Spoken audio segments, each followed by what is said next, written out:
नाशिकच्या रस्त्यांच्या खड्ड्यांनी आता 5वा बळी घेतलेला आहे। नाशिक शहरातील रस्त्यांवरील खड्डे आता अपघातांचे नव्हे तर मृत्यूचं कारण ठरतात।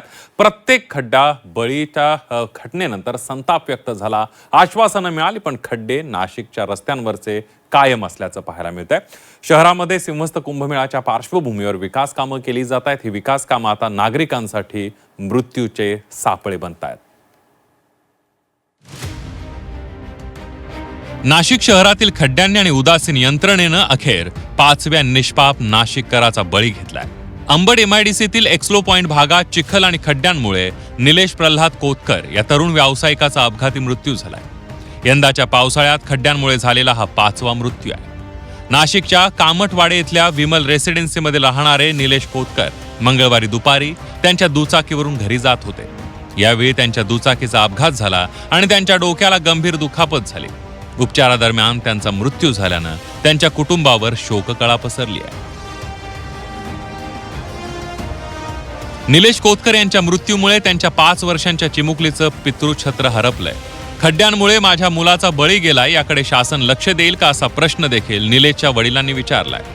शहरात अनेक ठिकाणी खड्डे पडलेत, याची तक्रार देखील निलेशच्या भावानं केली आहे। रस्ते नीट नसते कशाला आमच्या पोराचं सत्यानाश झाला असता हो, पण आमच्या तर गेलं, सगळं गेलं आमचं, आमच्या या पोरीसाठी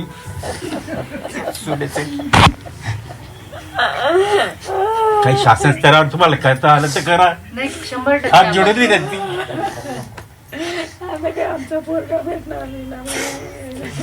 आमचं पोरगा थोडी भेटणार आम्हाला। तुम्ही इथे आला, तुम्ही बघितले रस्त्याला किती खड्डे, प्रत्येक रस्त्याला खड्डा आहे। कोणत्याही दिशेला जा तुम्ही, बघताय का तुम्ही? सामान्य व्यक्ती कसा जाणार आहे त्याच्यावरती? तुम्ही लक्ष द्या आणि सरकारने खरंच लक्ष घाला याच्यामध्ये। फक्त तुम्ही इकडच्या तिकडे काही करू नका। जे सामान्य जनतेसाठी आहे ना सुखी सोयी, त्या पहिले व्यवस्थित करा। नाशिकच्या खड्ड्यांनी यावर्षी आतापर्यंत 5 बळी घेतले। प्रभाकर निकम 24 मार्च 2026 सातपूर अंबड रोडवर झालेल्या अपघातात प्रभाकर निकम यांचा जीव गेलाय। घरातील कर्ता पुरुष गेल्यानं पत्नीवरच सर्व घराचा बोजा आलाय। त्या प्रभाकर यांच्या मृत्यूनंतर त्यांचे वडील अंथरुणाला खिळून आहेत। उज्ज्वला गायकवाड 5 एप्रिल 2026 उज्ज्वला गायकवाड यांचा पंचवटी परिसरात खड्ड्यांमुळे अपघात झाला होता। या अपघातात त्यांच्या डोक्याला जबर मार लागल्यानं त्यांचा मृत्यू झाला। प्रवीण गायकवाड 6 जून 2026 प्रवीण गायकवाड हे माजी सैनिक होते। त्यांचा सातपूरच्या श्रमिक नगर परिसरात ड्रेनेजच्या खड्ड्यात पडून मृत्यू झाला। दीपाली बेळे 25 जुलै 2026 पंचवटीतील दीपाली बेळे या घरातील लग्न समारंभासाठी मुलीसोबत दुचाकीवर गेल्या होत्या। खड्ड्यांमुळे दुचाकी पलटली आणि दीपाली यांच्या डोक्याला जबर मार लागला। गेले 39 दिवस त्यांच्यावर उपचार सुरू होते। अखेर 40व्या दिवशी त्यांचे मृत्यूशी झुंज अपयशी ठरली। आणि आता निलेश कोतकर यांचा 29 जुलै 2026 रोजी सातपूर अंबड लिंक रोडवर झालेल्या अपघातात मृत्यू झालाय। निलेश यांचा 28 जुलै रोजी दुपारी सुमारे 1:30 वाजण्याच्या सुमारास झालेल्या अपघाताचा व्हिडिओ आता समोर आलाय।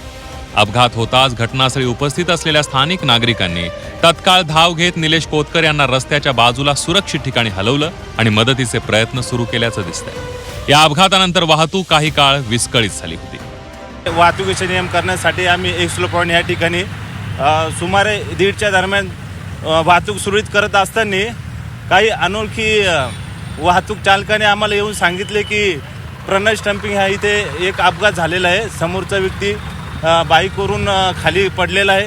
तर साधारण 1 ते 1:30च्या दरम्यान आम्ही इथे प्रणय स्टंपिंग जवळ आलो असताना सदर इसमला बरेच त्यांच्या आजूबाजूच्या स्टॉलवाल्यांनी त्यांना साईडला घेऊन त्याला प्राथमिक उपचार देत होते। या संपूर्ण प्रकाराबाबत महापौर हिमगौरी आडके यांनी जे दोषी असतील त्यांच्यावर कारवाई करण्याचं आश्वासन दिलंय। आतापर्यंत कंत्राटदारांना दंड लावण्यात आला होता, पण यापुढे त्यांना ब्लॅकलिस्ट करत सदोष मनुष्यवधाचा गुन्हा दाखल करणार असल्याचं महापौरांनी सांगितलंय। हा देखील खड्डा जिथे असेल किंवा कुठे कॉन्ट्रॅक्टर, मला जे काही समजलं आहे की ते खड्डा अवॉइड करायला गेले आणि त्यामध्ये त्यांचं गाडी स्लिप झालेली आहे। आणि अशा गोष्टी युजली ते 4 व्हीलर वापरत होते, पण काल जवळच जायचंय म्हणून 2 व्हीलर घेऊन निघाले। तर हे कुणाच्या हातात नव्हतं, पण तरी सुद्धा ही जी सगळी चौकशी आहे त्याची सखोल चौकशी होणार। कंत्राटदार आणि इतर व्यवस्था, सुरक्षितता बोर्ड जर तिथे नसेल काम चालू असताना, तर नक्कीच त्या कॉन्ट्रॅक्टरवरती आम्ही गुन्हा दाखल केला. काल जो अपघात झाला आणि त्यात एक तरुण दुर्दैवी त्याचा मृत्यू झालेला आहे, अतिशय दुर्दैवी घटना आहे. पण या संदर्भामध्ये मी कालपासून आयुक्तांशी बोललेलो आहे, महापौरांशी बोललेलो आहे, संबंधित अधिकाऱ्यांशी बोललेलो आहे आणि त्यांना सूचना दिलेल्या आहेत की या घटनेची चौकशी करा, त्याला जबाबदार कोण आहे, कशामुळे ही घटना घडलेली आहे आणि जे जबाबदार असतील त्यांच्यावर अतिशय कडक कारवाई ही आम्ही या ठिकाणी करणार आहोत. मग ते ठेकेदार असतील किंवा अधिकारी असतील, त्यांची कुठलीही गय या ठिकाणी केली जाणार नाही. सिंहस्थ कुंभमेळ्यासाठी विकास कामांचा वेग वाढलाय. मात्र या विकास कामांच्या गडबडीत नागरिकांच्या सुरक्षेकडे दुर्लक्ष होत असल्याचं समोर येत आहे. 5 मृत्यूनंतरही अनेक रस्त्यांवरील खड्डे तसेच आहेत. त्यामुळे आणखी किती बळी गेल्यानंतर प्रशासन जागं होणार असा सवाल उपस्थित होतोय. सागर गायकवाड, झी 24 तास, नाशिक.